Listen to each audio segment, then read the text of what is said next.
amigos, ¿qué tal? Una semana más, sed bienvenidos. Y hoy quisiéramos en este apartado cultural tratar con vosotros algo que posiblemente se nos presente muy a diario cuando la familia tiene más, en este caso en cuanto a hijos, más de un miembro. Pues bien, ¿qué suele ocurrir cuando llega ese otro hermanito que a lo mejor los padres con mucha ansiedad están esperando?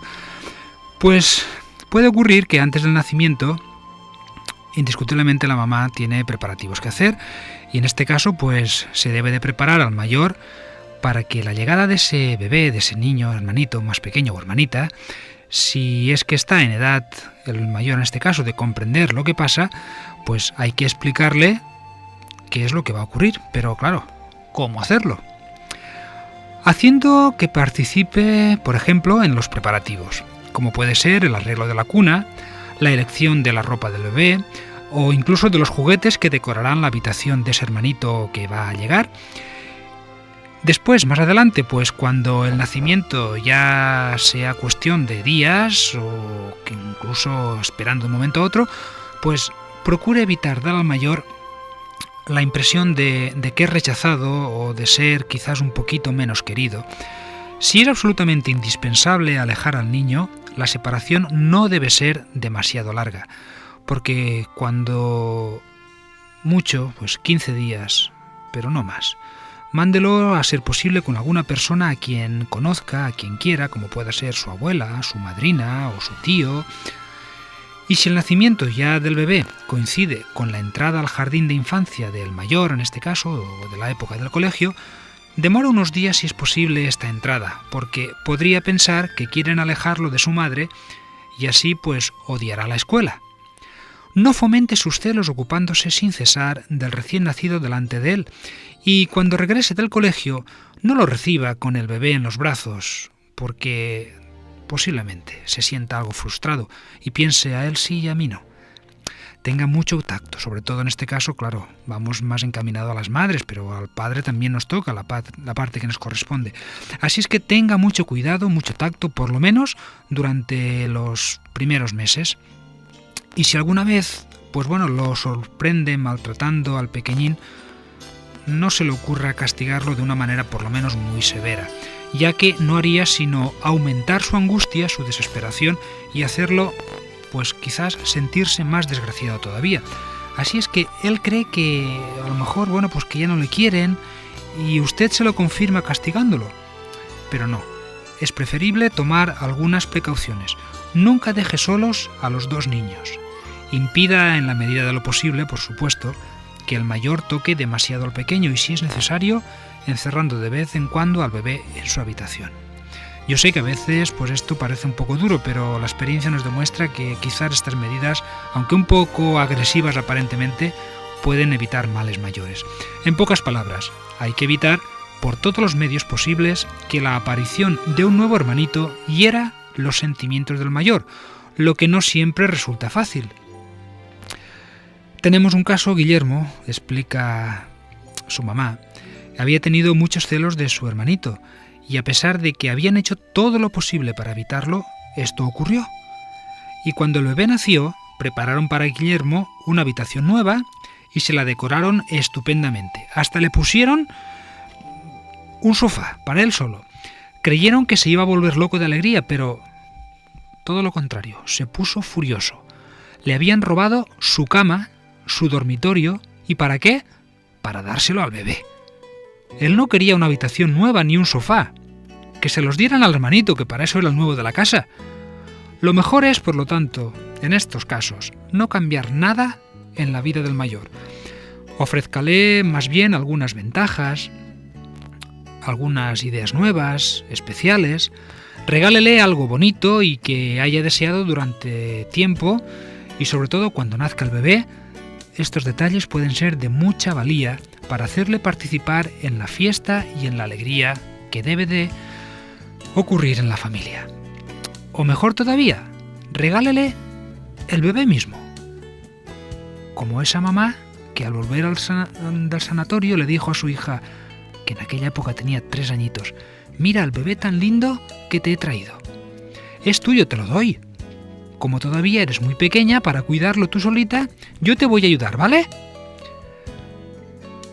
Así es que, bueno, pues démosle también al mayor nuevas responsabilidades de hermano mayor, como pueden ser ayudar a la mamá a sacudir los muebles, a empujar el cochecito, encárguelo de regar las plantas del balcón, pero sobre todo demuéstrale mucho cariño, tanto más cuanto más celoso y menos amable se muestre.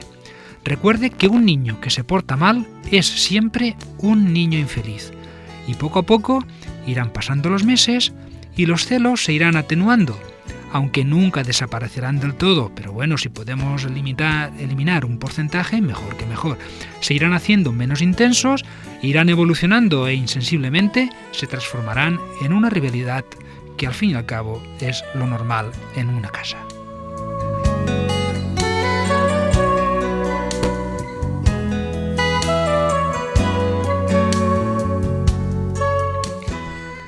Pues bien, pero ¿qué ocurre si realmente hay rivalidad entre hermanos? El niño, querámoslo o no, terminará por aceptar una cosa, y es que hay que compartir. El niño comprende que no puede acaparar todo el amor de sus padres, pero claro, pretende que lo amen más que a sus hermanos, y de esta pretensión nace la rivalidad fraterna. Una competencia sorda que subrayará todas las relaciones entre hermanos y hermanas. Tenaz, no desaparecerá a veces ni con los años ni con la madurez. Se manifestará todavía en las discusiones sobre herencias que, aun en las familias más unidas, suelen aparecer y que no hacen sino reavivar las viejas rivalidades de la infancia.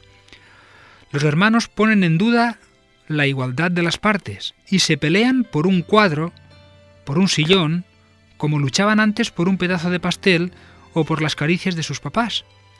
En cada uno de nosotros hay un Caín adormecido.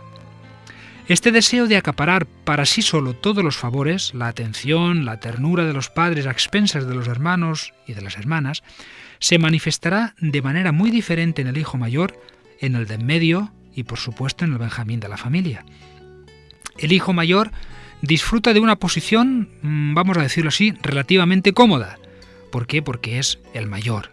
Se le toma en serio, se le admira y él se da cuenta de que se le otorgan ciertos privilegios, como puede ser acostarse un poco más tarde, comer a la mesa con los mayores, pero la medalla tiene un reverso. Como es el mayor, se le suelen imponer responsabilidades que él puede considerar agobiantes, como es dar ejemplo, cuidar a sus hermanos, acompañar a sus hermanitas a la escuela, y para colmo de males, muchas veces se le dice: «Yo creía que eras más listo, no se puede confiar en ti». En ocasiones, gustosamente cambiaría su derecho de primogenitura, por así decirlo, por la despreocupación y la irresponsabilidad de sus hermanos menores. ¿Qué ocurre? Que para el hijo de en medio la situación es diferente. Rara vez puede afirmar su superioridad, ya que el mayor es casi siempre el más fuerte, el que sabe más. Felizmente, el equilibrio se restablece cuando nace otro hermano u otra hermana. Entonces puede mostrarse superior y autoritario. Sin embargo, ese niño sándwich, por llamarlo de alguna manera, no siempre lleva la mejor parte.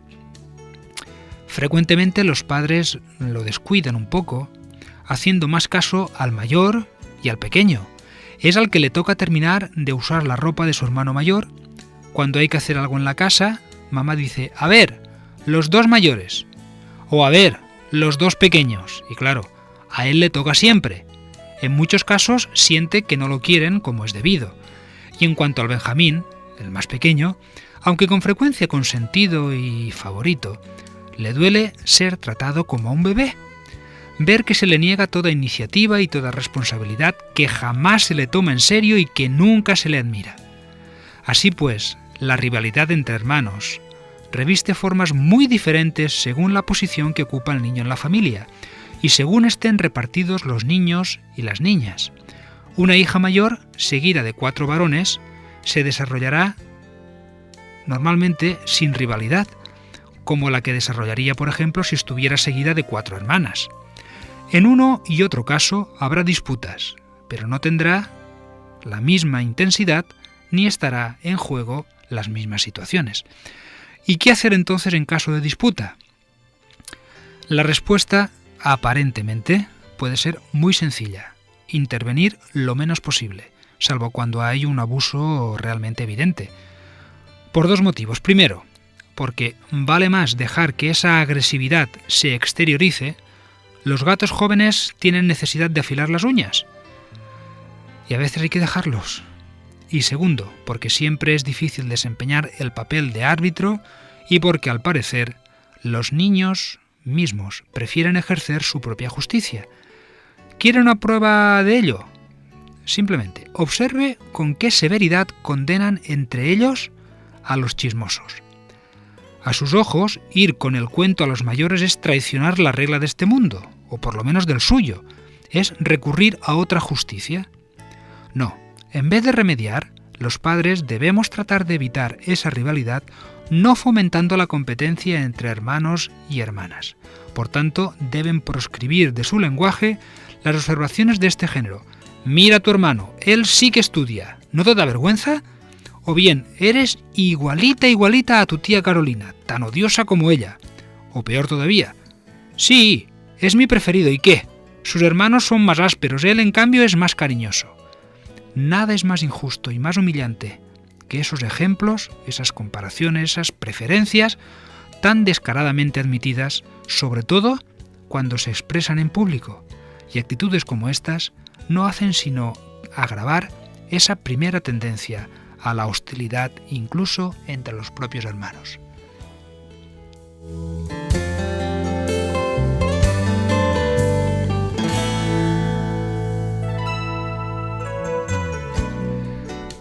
Por supuesto, como padres nos toca una gran responsabilidad y es la de ser justos. Y casi de manera inevitable, en el seno de una familia numerosa, suelen aparecer ciertas preferencias.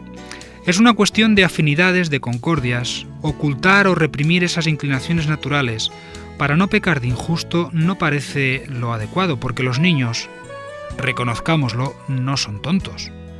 Lo inverso es igualmente perjudicial. No aleje ni alegue su franqueza para expresar sus preferencias de manera ostentosa.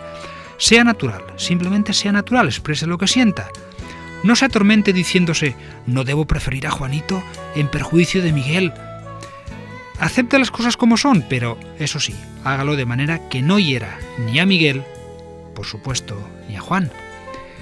¿Y qué es entonces ser justo?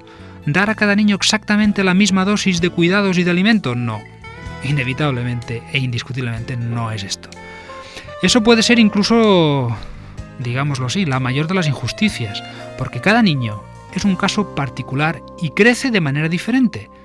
Tiene necesidad de más o de menos sol, más o menos agua, espacio, y corresponde a los adultos adivinar y presidir estas necesidades a medida que van creciendo. El amor de los padres debe ser tal que cada niño pueda recibir su parte sin tener la impresión de ser lesionado o de lesionar a los demás. ¿Pero qué ocurre esta situación muy concreta cuando existen gemelos?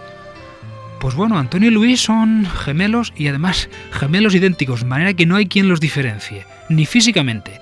De ojos azules, con pecas, mentón pronunciado, se parecen tanto que es realmente imposible distinguirlos. Ellos mismos parecen encontrar dificultades para identificarse. Cuando se pide a Antonio que señale su nariz, inmediatamente señala con el dedo la nariz de su hermano. Y después sale orgullosamente de la habitación declarando: «Yo ya nos vamos». Compañeros inseparables y cómplices. Se comprenden a medias palabras y se bastan a sí mismos. Entre ellos no existen rivalidades ni celos. ¿Y por qué habría de haberlos acostumbrados como están a compartirlo todo desde un principio? En realidad, uno de ellos domina y protege al otro, pero de una manera complementaria y no competitiva. Entre ellos existe un gran entendimiento y los padres se sienten felices, pero cuidado, no se sientan tan contentos los gemelos unidos hasta ese extremo, sobre todo cuando son idénticos, es decir, cuando son resultado de la escisión del mismo óvulo y por lo tanto son del mismo sexo, se enfrentan a un porvenir a veces doloroso.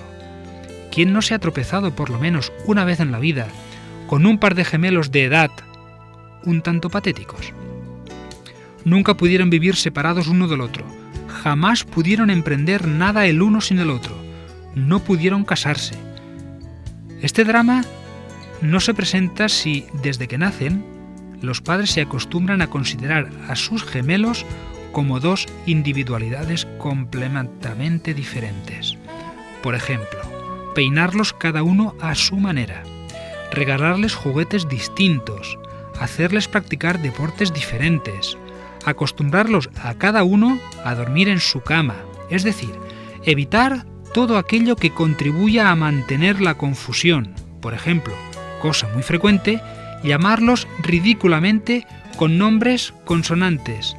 Marina, Margarita, Teresita. Al contrario, se les debe enseñar paulatinamente a convertirse en dos personalidades autónomas y, ¿por qué no?, en momentos determinados y bajo control, incluso como rivales. Los resultados escolares diferentes resuelven algunas veces este mismo problema.